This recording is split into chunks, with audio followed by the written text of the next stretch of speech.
공무원이 동원돼서 김혜경 씨에게 제공됐다라는 의혹이 제기된 물품은 크게 세 가지입니다. 의약품, 그리고 초밥, 의약품, 소고기, 그리고 이 제사 음식. 자, 공통점이 있습니다. 공관이 아니라 개인적인 집, 순회동으로 배달된 것 아니냐라는 강한 의혹인 겁니다. 그런데 민주당 일각에서는 공관에서 손님들을 접대할 수 있는 것이다 라며 이 의혹을 대응해서 논란이 일고 있습니다. 송영길 대표 등의 발언 들어보시죠. 이게 공관 업무니까 저도 한번 그 경기도지사 공관에 초대돼서 가봤는데 예. 공식적 손님들 초대하면은 직원과 사모님이 나와서 같이 음식 준비해서 거기 오는 손님들 접대하고 이렇게 하는 거 아니겠습니까? 초밥, 소고기 그것들이 그럼 손님 접대를 위한 거였다고 지금 확인하셨어요? 그런 내용을 저는 잘 모른다고 얘기해요. 저한테 그거 묻지 마시고. 지금 굉장히 마타도가 심한데 업무인지를 공간에서 확인해 줘야 말고 되는 이래도 거야. 못합니까? 잠시만, 그러니까 예. 소고기 먹고 샌드위치 먹는 거를 그렇게 두 분, 뭐라 하지 마시라고요. 잠시만요. 공간에서 회의할 때 먹을 수 있는 그것은 거지. 공간에서 예. 거주한. 자, 홍영길 대표도 그러고 현근택 대변인도 그러고 공관에서 손님 접대할 수 있는 건 아니냐라고 강하게 항변을 했습니다. 그런데 녹취를 자세히 다시 한번 들어보시면 이 소고기가 과연 공관으로 갔을지 순회동 개인 집으로 갔을지가 드러납니다. 들어보시죠. 왜 안 된다는 거예요? 난 6시 5분 순회 도착이야. 지금 이러면 고기가 7시에 올지 8시에 올지 몰라. 왜 안 된다는 거예요? 그전에까지는 납품용으로 그렇게 나가는 게 아니고 그전까지는 그냥 자기네들이 그냥 편법으로 해줬나 봐요. 근데 지금은 등록을 해야 돼서 이제 그게 불가능하대요. 그 무슨 소리야? 공장에서 돈을 계산 안 하고 음식점에서 계산을 했는데. 음식점에는 그런 식으로 수량 그렇게 나가지가 않으니까 그게 내역이 안 맞나 봐요. 비서관님 오고 나서 왜 그러냐고. 여태까지 잘하다가. 저는 모르죠. 제가 안 된다고 하는 게 아니잖아요.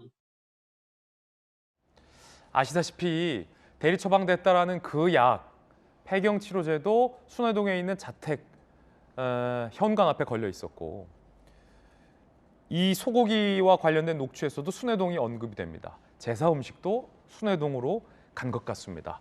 자, 그런데 당대표와 현근택 대변인 등은 공관 업무라는 말로 반박을 하고 있어서 지금 이 점이 논란이 되고 있습니다. 관련해서 야당의 김은혜 의원은 순회동으로 갔다라는 의혹이 제기된 저 소고기 가게 최소 4번 이상 구매됐다. 그런데 이곳이 경기도청에서 상당히 거리가 멀다라고 의혹을 제기했습니다.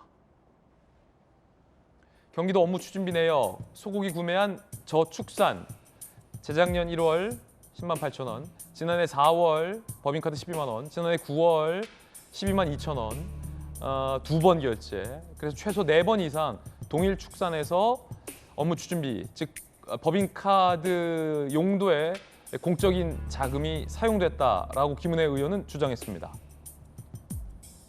결제 금액은 모두 12만 원 넘지 않았다.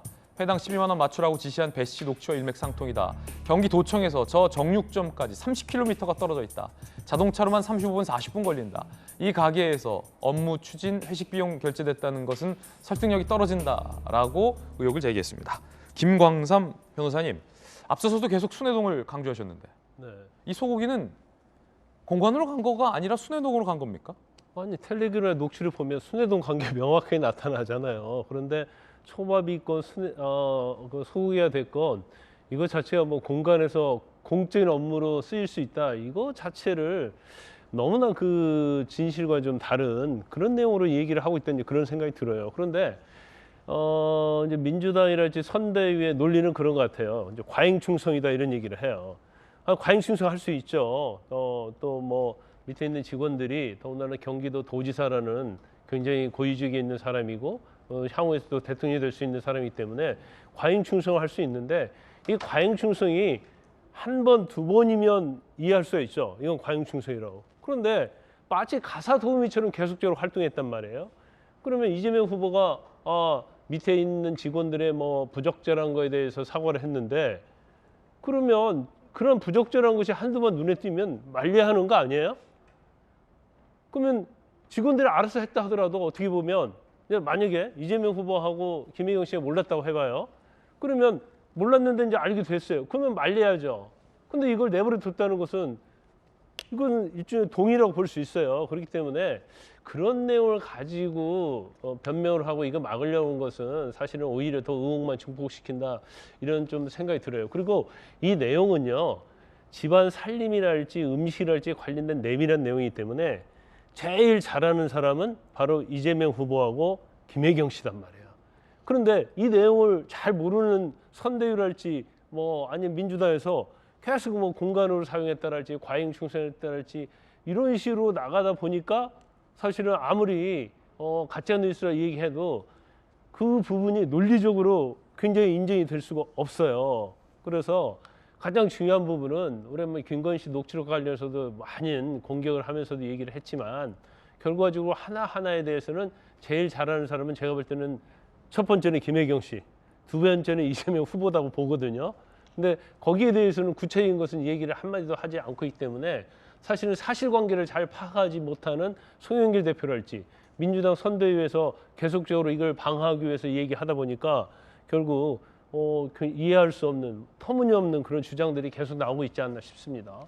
김광삼 변호사님 개인 견해 들어봤습니다.